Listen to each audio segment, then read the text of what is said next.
هنا في ملعب 5 جويليا. اتحاد الجزائر يبدأ مشوار الدفاع عن لقبه بأفضل وأجمل سيناريو ممكن، بثنائية أمام فريق عنيد عنيد عنيد عنيد عنيد. لا والله كريم، النقطة اللي تكلمنا عليها في البداية الاستقبال، الكرة الثانية، الصراعات، الآن رانا نشوفوا فيها.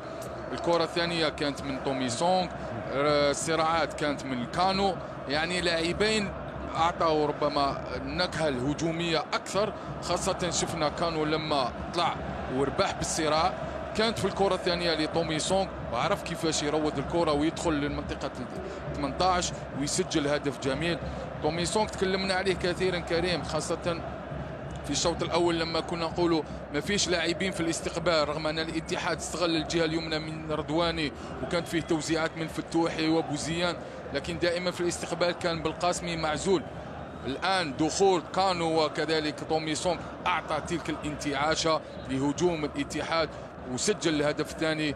الان الاتحاد في المركز الاول بفارق هدفين، ومهم انه بفرق هدفين، لانه الهلال قد يكون منافسهم بلغه الحسابات، منافس فيوتشر.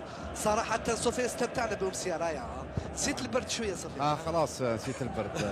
الحمد لله، ان شاء الله 3 نقاط.